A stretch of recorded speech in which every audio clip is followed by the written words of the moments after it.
साफ हो गया कि जहां मस्जिद बनाई गई वहां कभी मंदिर था और अब उसी प्रमाण को और पुख्ता करने के लिए उस परिसर के सर्वेक्षण की मांग उठी है जहां कथित शिवलिंग है। इसके लिए हिंदू पक्ष ने सुप्रीम कोर्ट में याचिका दाखिल की, तो दूसरी तरफ सीएम योगी ने ज्ञानवापी को लेकर अब बड़ी बात कह दी है। आपको रिपोर्ट दिखाते हैं।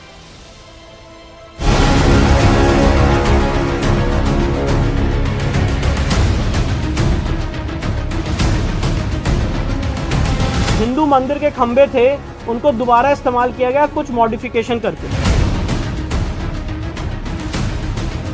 355 साल पुराना विवाद, 1991 से चलती आ रही कानूनी लड़ाई अब उस मोड़ पर पहुंच चुकी है जहां से मंदिर का रास्ता बेहद करीब है, क्योंकि जिस दावे को सच साबित करने के लिए एएसआई ने सर्वेक्षण किया, उस सर्वे रिपोर्ट में मंदिर होने के पुख्ता प्रमाण मिले हैं। वो तस्वीर दुनिया के सामने आ चुकी है जिससे ये साफ हो सके मंदिर तोड़कर मस्जिद बनाई गई और उसी विरासत को सजोने के लिए योगी सरकार पूरी तरह से प्रतिबद्ध है। आपने वाराणसी का देखा होगा, वाराणसी में, काशी विश्वनाथ धाम में, ज्ञानवापी में ये एएसआई की रिपोर्ट सामने आ रही है। एएसआई की रिपोर्ट क्या बताती है?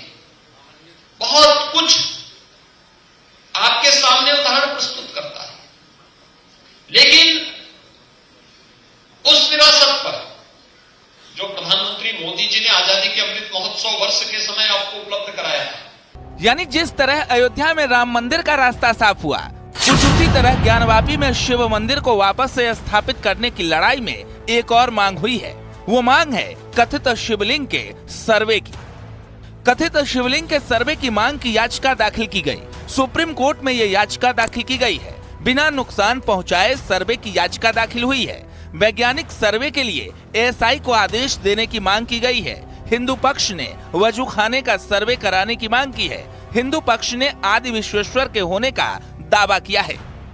हिंदू पक्ष ने सुप्रीम कोर्ट से प्रतिबंधित एरिया में सर्वे पर रोक लगाने के आदेश को वापस लेने की मांग की है।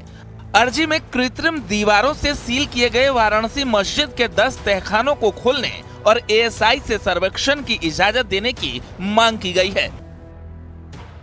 ज्ञानवापी के सील एरिया के सर्वे कराने को लेकर हिंदू पक्षकारों की तरफ से सुप्रीम कोर्ट में एक अर्जी दाखिल की गई है। दरअसल हिंदू पक्षकारों की तरफ से सुप्रीम कोर्ट में अर्जी दाखिल करके ये मांग की गई है कि जो ज्ञानवापी परिसर है उसमें जिस पर्टिकुलर एरिया को सील किया गया है उस जगह पर सर्वे कराया जाए। दरअसल सर्वे रिपोर्ट में अब जो कुछ भी सामने आया है वो कहीं न कहीं हिंदू पक्ष के दावों को मजबूत करता है। मस्जिद के अंदर सनातन के 32 सबूत मिले हैं। उनकी गवाही इस केस में एक नया मोड़ लेकर आ सकती है और यही बात अब बीएचयू आर्कियोलॉजी डिपार्टमेंट की तरफ से भी कही जा रही है। जो उनका निष्कर्ष है वो ये है कि वर्तमान जो संरचना है उसके नीचे एक बहुत प्राचीन भव्य हिंदू मंदिर वहाँ मौजूद था, जिसके साक्ष्य के रूप में वहाँ जो चीज़ें मिली हैं उसमें करीब 32 अभिलेख हैं। इसके अलावा मूर्तियाँ हैं और साथ ही साथ मिट्टी के बर्तन हैं, अन्य पुरावशेष हैं, जो इस बात का स्पष्ट संकेत देते हैं कि वहाँ ये एक प्राचीन हिंदू मंदिर था। अब ये हिंदू मंदिर किस काल में था, क्योंकि जो सर्वेक्षण की रिपोर्ट है वो सर्वे के आधार पर है और सर्वे के आधार पर सिर्फ हम तुलनात्मक अध्ययन कर पाते हैं। इन दावों से तो ऐसा ही लगता है कि मस्जिद का निर्माण औरंगजेब के शासनकाल के 20वें साल में किया गया था और पहले से मौजूद मंदिर 17वीं शताब्दी में औरंगजेब के शासनकाल के दौरान नष्ट किया गया, जिसका प्रमाण सर्वे रिपोर्ट से भी साफ हो जाता है। यानी 355 साल पुराना विवाद अब खत्म होने के कगार पर है और मंदिर मस्जिद की लड़ाई पर भी पूर्ण विराम लगने वाला है।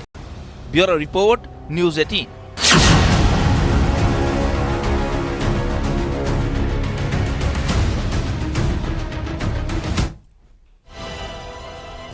ऑल इंडिया इमाम ऑर्गेनाइजेशन के अध्यक्ष डॉक्टर इमाम उमेर अहमद इलियासी ने दावा किया कि रामलला के प्राण प्रतिष्ठा समारोह में शामिल होने को लेकर उन्हें फतवा जारी किया गया है। न्यूज़ 18 इंडिया से खास बातचीत में इमाम उमेर अहमद इलियासी ने बताया कि मुफ्तियों के ग्रुप से साबिर हुसैनी ने उन्हें फतवा दिया है। ये पहली बार है जब किसी इमाम के खिलाफ फतवा जारी किया गया। इमाम उमेर अहमद इलियासी के मुताबिक वो पैगाम मोहब्बत लेकर रामलला की प्राण प्रतिष्ठा में गए थे।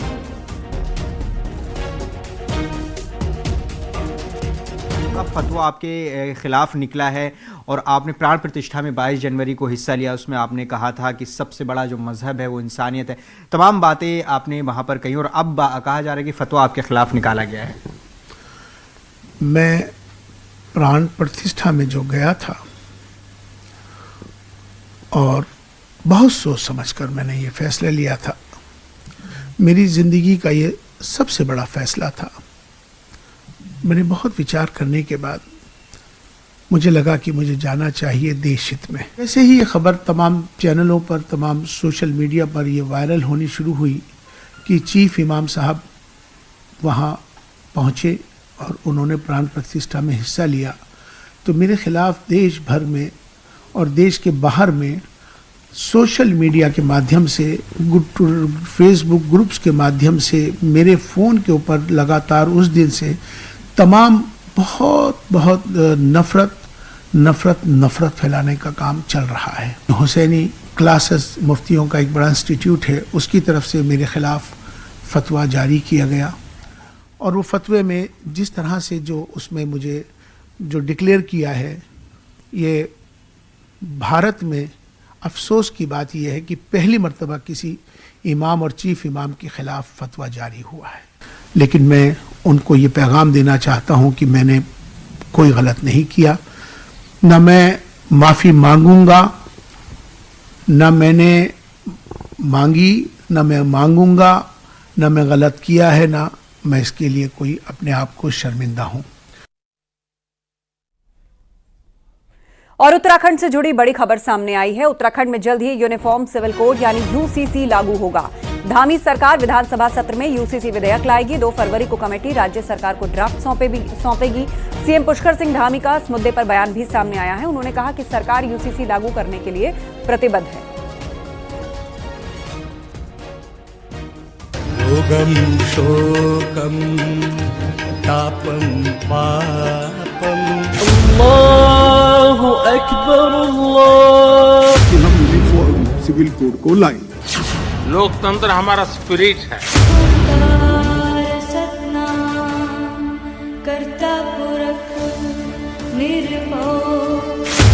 बरसों इंतजार के बाद वो घड़ी करीब आ गई है जब सबके लिए एक समान कानून होगा और इसके लिए बैठकों का दौर भी खत्म हो चुका है और मंथन में निकला है एक देश एक कानून का सार, क्योंकि अब उत्तराखंड के साथ ही देश भी यूसीसी के लिए तैयार है। रायशुमारी का दौर बीत गया, ड्राफ्ट तैयार हो चुका है। बस इंतजार है उस घड़ी का जब सबसे पहले उत्तराखंड में यूसीसी कानून की शक्ल लेगा। उन्होंने हमको बताया है कि 2 तारीख को वो हमको ड्राफ्ट दे देंगे और उनका ड्राफ्ट देने के बाद उसका आकलन करेंगे, उसको मंत्रिमंडल में लाएंगे। उसके बाद विधानसभा में जो विधेयक बनने की दिशा में, एक्ट बनने की दिशा में जो कार्रवाई होती है, उस कार्रवाई को हम आगे बढ़ाएंगे। उत्तराखंड यूसीसी को लागू करने वाला गोवा के बाद देश का पहला राज्य बन सकता है, क्योंकि उत्तराखंड में यूसीसी का ड्राफ्ट तैयार हो चुका है। अब इसे जल्द लागू करने के लिए उत्तराखंड की धामी सरकार ने कवायद तेज कर दी है। सीएम धामी ने कहा 2 फरवरी को कमेटी ड्राफ्ट सौंपेगी। अगले सत्र में यूसीसी विधेयक लाएंगे। यूसीसी लाने के लिए सरकार प्रतिबद्ध। उत्तराखंड सरकार ने यूसीसी का ड्राफ्ट तैयार कर लिया है।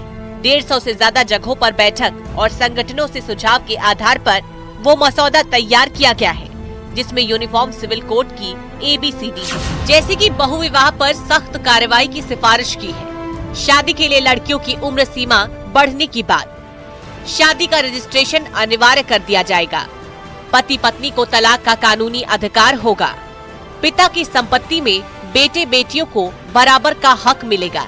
यूसीसी कमेटी 2 फरवरी को ड्राफ्ट सौंपेगी। धाकड़ धामी का फैसला इतिहास बनने वाला है। यूसीसी की धमक उत्तराखंड में सुनाई देने लगी है और देवभूमि भी इसका खुले दिल से स्वागत कर रहा है। लेकिन दूसरी तरफ विरोध के सुर उठने लगे हैं और कांग्रेस इसे सियासी स्टंट बता रही है।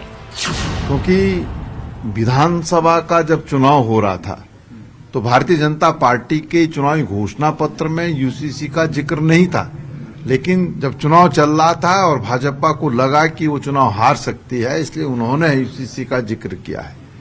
और कई बार जो है कहते हैं कि ड्राफ्ट बन करके तैयार हो गया है और हम इस सत्र में इसको लाएंगे, इस सत्र में हम लाएंगे। लगातार तिथियां बढ़ रही है। 5 तारीख से सत्र शुरू है और यूसीसी का जो मसौदा है जब सदन के अंदर आएगा उसको पढ़ने के बाद हम कोई बात कह पाएंगे। उत्तराखंड में ड्राफ्ट कमेटी बनने के बाद से इस मामले पर लाखों से अधिक सुझाव आए। हजारों लोगों से मौखिक तौर पर बातचीत की गई और कमेटी ने यूसीसी के हर पहलू को जानने के लिए उप समिति का भी गठन किया, जिसमें कई बैठकें की और फिर बॉर्डर के गांव माड़ा से लेकर दिल्ली तक कई बैठकें हुई, जिसके बाद अब वो घड़ी आ गई है जब जल्द ही उत्तराखंड इतिहास रचने वाला है। Bureau report, news 18।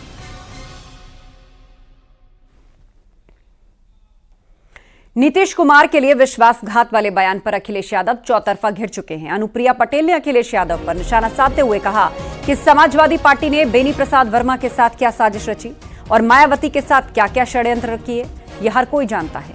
Akhilesh Yadav की पार्टी का चाल चरित्र चेहरा सबको पता है।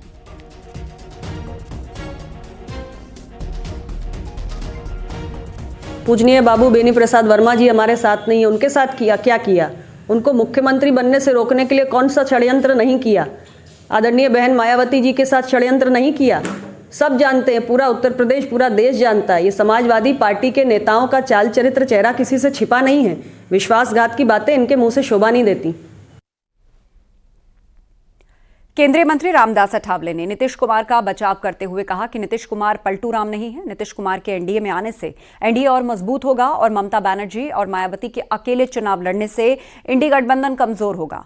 अठावले ने दावा किया कि लोकसभा चुनाव में एनडीए 400 से ज्यादा सीटें जीतेगा और राम मंदिर चुनावी मुद्दा नहीं, आस्था का विषय है। मुस्लिम, मौलाना, बौद्ध धर्म के धर्मगुरु भी प्राण प्रतिष्ठा के कार्यक्रम में पहुंचे थे। कुमार पलटू राम नहीं है। नीतीश कुमार ने इंडिया आघाड़ी पर पलटवार किया है।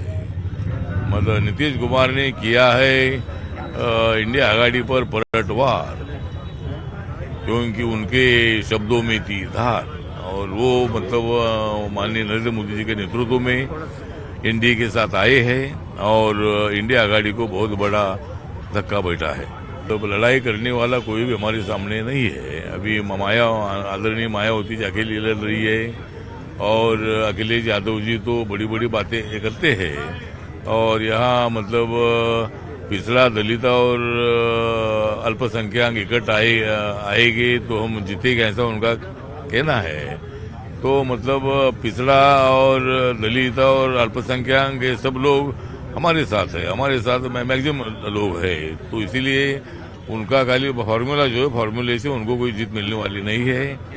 2019 के चुनाव में उन्होंने देखा है कि मायावती और अखिलेश एक साथ आने के बावजूद भी मायावती को 10 सीटें मिली, लेकिन समाजवादी पार्टी को 1 सीट भी बढ़ाने का मौका मिला नहीं। तो 5 सीट तो उनकी 5 सीट ही रह गई। और वक्त एक ब्रेक का है, जल्द लौटेंगे कुछ और खबरों के साथ।